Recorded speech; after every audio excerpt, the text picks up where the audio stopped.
Hello students, welcome back.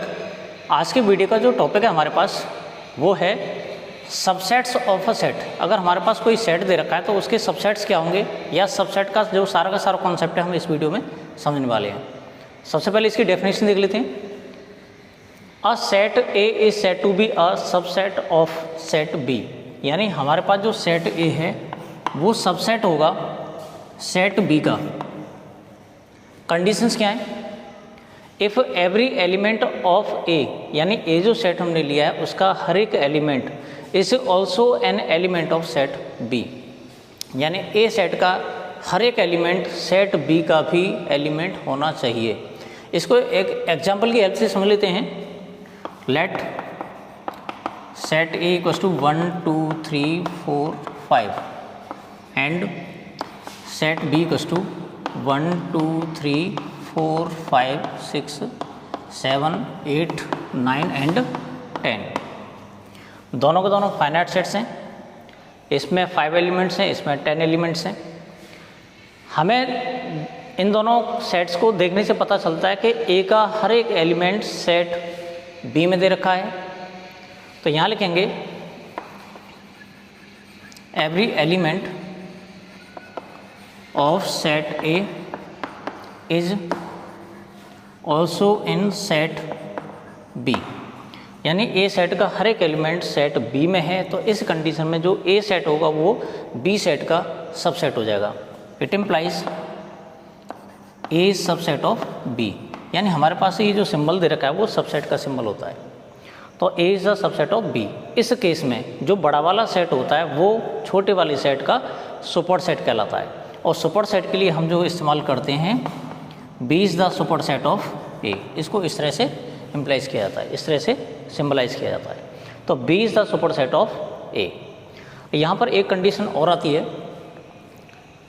कि अगर ए वाले सेट में जितने भी एलिमेंट्स हैं वो सारे के सारे एलिमेंट्स बी में प्रेजेंट हैं और बी के सारे एलिमेंट्स अगर ए में प्रेजेंट होते हैं तो उस केस में दोनों सेट्स इक्वल होते हैं।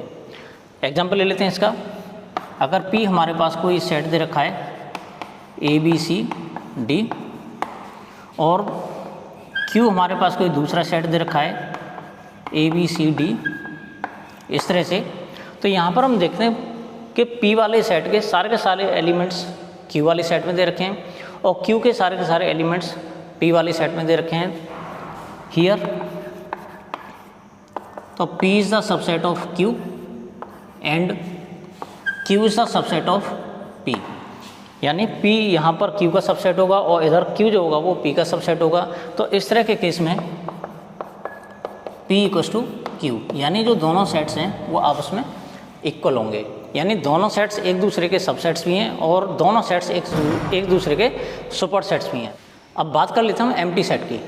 हम लोग को मालूम है कि जो एम्प्टी सेट होता है जिसे हम फाई से डिनोट करते हैं, तो फाई जो होता है वो इस तरह से डिनोट किया जाता है। यानी इस सेट में कोई भी एलिमेंट नहीं होगा, तो फाई यहाँ पर हर एक सेट का सबसेट होगा। Here phi is considered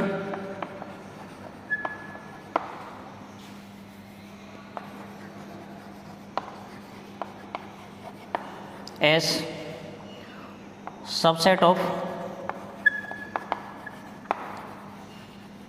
every set. कोई सा भी सेट हो उस सब का सबसेट फाई होगा। अब इसके बाद बात कर लेते हैं हम एक और टॉपिक की। Every set is the subset of itself. यहाँ पर हम देखते हैं कोई सा भी अगर हम सेट लेते हैं वो सेट खुद का सबसेट होता है। एग्जांपल ले लेते हैं। अगर ए हमारे पास कोई सेट है 1 2 3 4, ए दूसरा सेट लेते हैं तो तब भी यही वाला सेट बनेगा 1 2 3 4। अगर इन दोनों सेट को हम डिफरेंट सेट्स कंसीडर करते हैं तो ए में 1 2 3 4 हैं, इस वाले ए में भी 1 2 3 4 हैं। दोनों सेट्स एक दूसरे के इक्वल हैं। तो यहाँ पर हम देखते हैं इसके सारे एलिमेंट्स इसमें दे रखे हैं, इसके सारे एलिमेंट्स इसमें दे रखे हैं। तो इस केस में ये जो होगा वो इसके इसका सबसेट होगा और ये वाला जो सेट है वो इसका सबसेट होगा। यानी यहाँ पर ए जो होगा वो ए का खुद का सबसेट होगा। तो here a is the subset of a, यानी कह सकते हैं हम कि कोई भी सेट हो वो खुद का सबसेट भी होता है। हमारे पास जो नेक्स्ट टॉपिक है वो है पावर सेट। डेफिनेशन देख लेते हैं इसकी। The collection of all subsets of a set A is called the power set of a. अगर हमारे पास कोई सेट ए दे रखा है, उस सेट के जितने भी सबसेट्स होंगे उन सब का हम कलेक्शन करेंगे और उस कलेक्शन को एक सेट का नाम दे देंगे और उस सेट का नाम होगा पावर सेट। और इसको हम पी ए से डिनोट करते हैं। और हमें ये बात भी ध्यान रखनी है कि पी ए में हर एक एलिमेंट जो होता है वो सबसेट होता है, यानी ए का सबसेट होगा। तो यहाँ पर एक एग्जाम्पल से इसे समझने की कोशिश करते हैं। Let A equals to a comma b. हमारे पास ए कोई सेट है जिसमें ए और बी दो एलिमेंट्स इसमें दे रखे हैं। तो इस सेट के हम सबसे पहले सबसेट्स फाइंड करेंगे। Here subsets of a b. A के जो सबसेट्स होंगे, सबसे पहला वाला जो सबसेट होगा वो फाई होगा। हमने बताया था कि फाई हर एक का सबसेट होता है। इसके बाद में सबसेट बनाने का मैं तरीका बता रहा हूँ आप लोगों को। तो पहला तो फाई हो गया, इसके जितने भी एलिमेंट्स होते हैं उन सबको हम एक एक करके लिखते हैं ब्रैकेट के अंदर। फिर बी लिख लेंगे, एक सबसेट ये होगा, ये वाला भी एक इसका सबसेट है। और उसके अलावा अभी थोड़ी देर पहले हमने बताया था कि जो सेट होता है वो खुद का सबसेट होता है। तो इसमें ये वाला भी सबसेट काउंट किया जाएगा, ए कॉमा बी। यानी इसमें दो एलिमेंट्स हैं तो इसके चार हमारे पास सबसेट्स आ गए। अब उसने कहा है कि the collection of all subsets of a set ए, यानी सेट ए के जितने भी सबसेट्स हैं उन सब का जो कलेक्शन होता है उसको हम ग्रुप कहते हैं। उस ग्रुप का नाम दे देते हैं हम सेट। यानी इस ग्रुप के सेट का जो नाम होगा वो कहलाएगा पावर सेट। तो यहाँ पर हमने इसका कलेक्शन किया,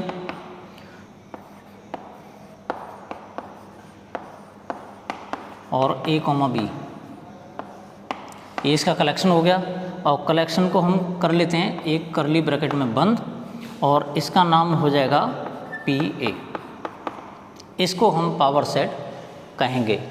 एक एग्जाम्पल से और समझ लेते हैं हम इसको, थोड़ा सा ज़्यादा क्लियर हो जाएगा। लेट बी इक्वल्स टू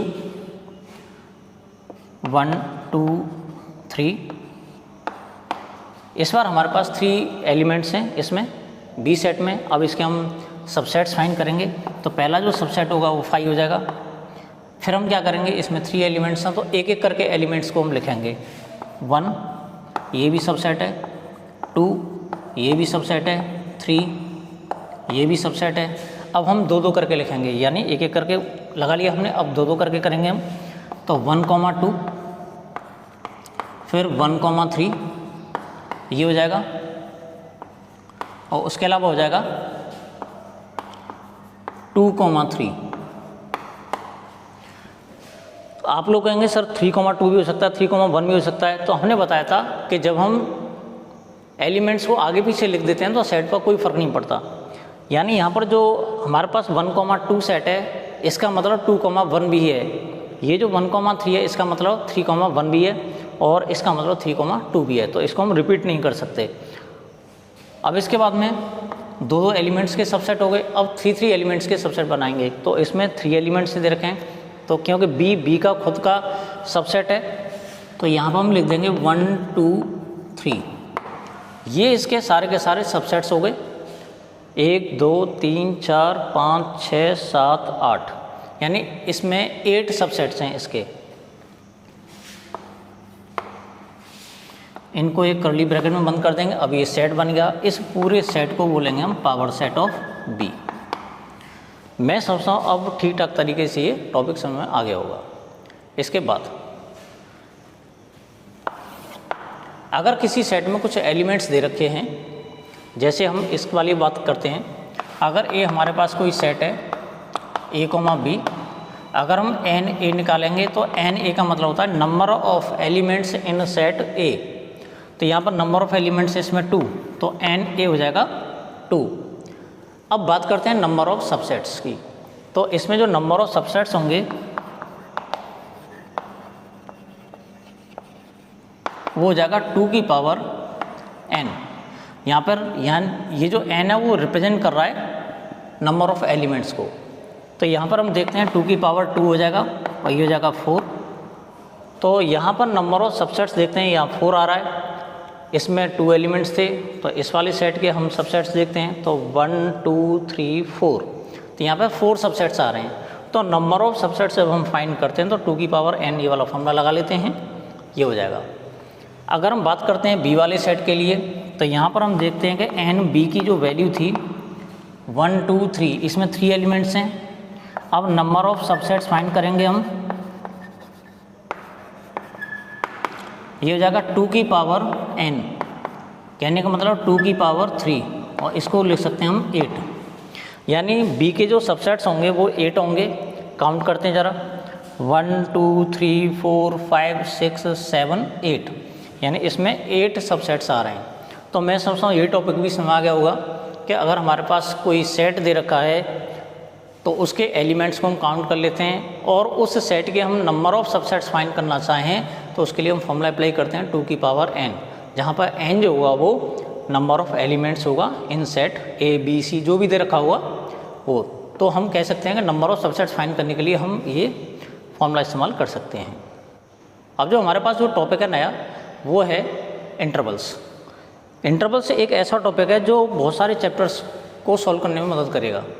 यानी जैसे कि आपके पास एक चैप्टर है लीनियर इनइक्वालिटीज़, यानी चैप्टर नंबर 6, उसको समझने में हेल्प करेगा।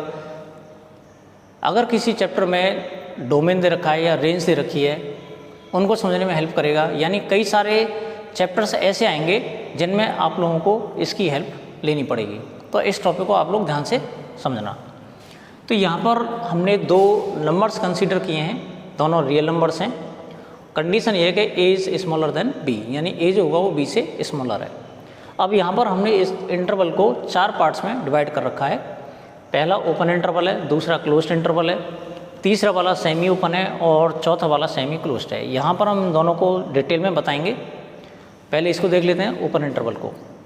तो यहाँ पर कंडीशन ये होती है कि x is subset a less than x less then b। इसका मतलब ये होता है कि जब हम इंटरवल क्रिएट करते हैं तो x की जो वैल्यूज़ होंगी वो a से ग्रेटर होंगी और b से स्मॉलर होंगी। कहने का मतलब ये हुआ कि x की जो वैल्यूज़ होंगी उनमें a और b शामिल नहीं होंगे, यानी a और b जो इंक्लूडेड नहीं है। तो यहाँ पर इसको रिप्रेजेंट करने का जो तरीका है वो है x belongs to a, b, यानी ओपन इंटरवल को हम हमेशा जो स्मॉल ब्रैकेट होते हैं उससे डिनोट करते हैं। ये जो स्मॉल ब्रैकेट का हमने इसमें इस्तेमाल कर रखा है, इसका मतलब ये है कि x जो होगा वो इसको बिलोंग करेगा, लेकिन इसमें a और b शामिल नहीं होंगी, यानी a से बड़ी वाली वैल्यू जाएंगी और b से छोटी वाली वैल्यूज। इसको एक एग्जाम्पल की हेल्प से समझ लेते हैं। x बिलोंग्स टू 0,5 अगर हमारे पास ये दे रखा है तो इसका मतलब ये हुआ कि x की जो वैल्यूज़ होंगी 0 से बड़ी होंगी और 5 से छोटी होंगी। अगर यहाँ पर x नेचुरल नंबर है तो नेचुरल नंबर में से हम इनको अगर हम फाइंड करें वैल्यूज़ को तो 0 से बड़ी और 5 से छोटी, तो 1 2 3 और 4 ये वैल्यूज़ इसमें आ जाएंगी। तो मैं समझता हूँ ये समझ आ गया होगा। अब इसको नंबर लाइन पर किस तरह से रिप्रेजेंट करते हैं वो और सीख लीजिएगा। ये माइनस इन्फिनिटी होता है, ये प्लस इन्फिनिटी होता है। यहाँ पर 2 नंबर्स हैं हमारे पास, एक ये है a और ये है b। हमें मालूम है जो स्मॉलर नंबर होता है उसको लेफ्ट साइड में लिखते हैं हमेशा, और जो ग्रेटर नंबर है उसको हम राइट साइड में लिखते हैं। तो यहाँ पर हमें मालूम है कि a और b दोनों इंक्लूडेड नहीं है, x की जो वैल्यूज होंगी वो a और b के बीच में आएंगी। तो यहाँ पर हम एक सर्कल बना लेते हैं, और ये जो सर्कल होगा वो ओपन सर्कल होगा। ओपन सर्कल ये रिप्रेजेंट करेगा कि a और b इंक्लूड नहीं है इसमें। तो यहाँ पर इसके बीच में जितनी भी वैल्यूज हैं वो सब की सब काउंट की जाएंगी a और b को छोड़कर। अब बात कर लेते हैं हम क्लोज्ड इंटरवल की। इसमें क्या होता है, x is set a less than equals to x less than equals to b, यानी कहने का मतलब ये है कि एक्स की जो वैल्यूज होंगी वो ए से लेकर बी तक होंगी, यानी इसमें ए भी शामिल होगा और बी भी शामिल होगा। तो इसको हम एक तरह से कह सकते हैं कि x belongs to a comma b. जो स्मॉलर नंबर है उसको लेफ्ट साइड में लिखते हैं, जो ग्रेटर नंबर उसको हमेशा राइट साइड में लिखते हैं। अब यहाँ पर हमने स्क्वायर ब्रैकेट का इस्तेमाल किया है। स्क्वायर ब्रैकेट ये रिप्रेजेंट करता है कि इसमें जो एंड पॉइंट्स हैं ये वाले दोनों के दोनों इंक्लूडेड हैं, यानी हमने ए को भी शामिल किया है और बी को भी शामिल किया है। तो इसको इस तरह से रिप्रेजेंट किया जाता है और इसको इस तरह से रिप्रेजेंट किया जाता है। अब यहाँ पर रिप्रेजेंटेशन का जो तरीका रहेगा नंबर लाइन पर, उसको भी देख लेते हैं हम। ये ए है, इधर ये बी है, माइनस इन्फिनिटी प्लस इन्फिनिटी, क्योंकि ए और बी दोनों शामिल है इसमें, तो यहाँ भी सर्कल बनाएंगे, लेकिन इसमें जो पूरा भरा हुआ सर्कल होगा, यानी बिल्कुल डार्क सर्कल होगा, तो ये रिप्रेजेंट करेगा कि ए और बी शामिल हैं, और इसके अलावा ए और बी के बीच में जितने भी नंबर्स हैं वो भी शामिल होंगे। तो मैं समझता हूँ यहाँ तक ये समझ में आ गया होगा। इसको एक एग्जाम्पल की हेल्प से समझ लेते हैं। x बिलोंग्स टू 0 to 5, अगर ये ऐसे करके दे रखा है तो इसका मतलब ये हुआ कि x की जो वैल्यू होगी 0 से लेकर 5 तक होगी, और अगर हम इसका सेट बनाते हैं तो 0 1 2 3 4 5 ये मिल जाएगा। बात कर लेते हैं हम सेमी ओपन की। सेमी का मतलब होता है हाफ, और ओपन आप इससे समझ ही चुके हो, यानी आधा ओपन होगा। जब आधा ओपन होगा तो आधा क्लोज्ड होगा, जो कि इसमें दे रखा है। तो इन दोनों का मतलब भी सेम है यहाँ पर, या तो इसको सेमी ओपन बोलेंगे या इसमें सेमी क्लोज्ड बोलेंगे, दोनों का मतलब एक ही होता है, यानी आधा खुला हुआ होगा आधा क्लोज्ड होगा। अब इसको इस तरह से जब इसको देखते हैं तो यहाँ पर x की जो वैल्यू होगी उनमें a इंक्लूड नहीं होगा, यानी x की वैल्यू a से ग्रेटर होगी, लेकिन x की वैल्यू b तक होगी, यानी b इंक्लूड होगा। तो इसको हम इस तरह से भी लिख सकते हैं a और b। यहाँ पर हमने स्मॉल ब्रैकेट का इस्तेमाल किया, इधर क्लोज्ड, यानी यहाँ पर ये जो दे रखा है ये है स्क्वायर ब्रैकेट, ये स्मॉल ब्रैकेट है, इधर स्क्वायर ब्रैकेट है। तो इसका मतलब होता है a इसमें शामिल नहीं है लेकिन b शामिल होगा। अगर इसको हम नंबर लाइन पर रिप्रेजेंट करते हैं,